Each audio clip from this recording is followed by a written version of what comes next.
24/7 सदैव सत्यासोबत। धर्मदंडाच्या बातमीच्या प्रभावाने नगरपालिकेच्या व प्रशासनाविरोधात प्रकाश रोडवरील नागरिकांचा प्रचंड आक्रोश।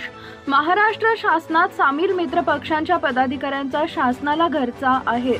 विकास कामांमध्ये मोठ्या प्रमाणात भ्रष्टाचाराचा आरोप। शहादा शहरातील नागरिक सध्या खूप मोठ्या प्रमाणात विविध समस्यांना सामोरे जात आहेत। धर्मदंड चॅनलला अनेक नागरिकांनी याबद्दल तक्रार दिल्यानंतर धर्मदंडनेही जनतेच्या समस्या प्रशासनासमोर मांडणं सुरू केलंय। कालच्या बातमीच्या प्रभावामुळे नागरिकांमध्ये असंतोष निर्माण झाल्यामुळे नागरिकांनी आक्रमक पवित्रा घेत प्रशासनाचे अधिकारी येईपर्यंत रास्ता रोको आंदोलन केलं।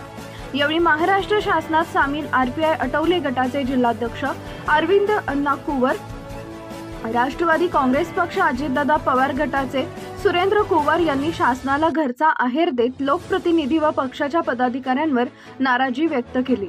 नागरिकांच्या समस्या सोडवण्याचं आवाहन केले। तसेच गरज नसताना बांधल्या जाणाऱ्या मोहिता रस्त्यावरील राजपथाच्या निर्मितीवर रोष व्यक्त केला। यावेळी आपू पाटील, धनंजय पाटील, माजी नगरपालिका सभापती राकेश पाटील अनेक रहिवासी उपस्थित होते। या प्रसंगी एपीआय सोनवणे यांनी परिसरातील नागरिकांची समजूत काढून वाहतूक सुरळीत करत 2 दिवसात समस्या सोडवण्यासंदर्भात सांगून आश्वासन दिले।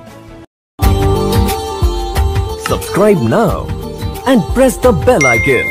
Never miss an update.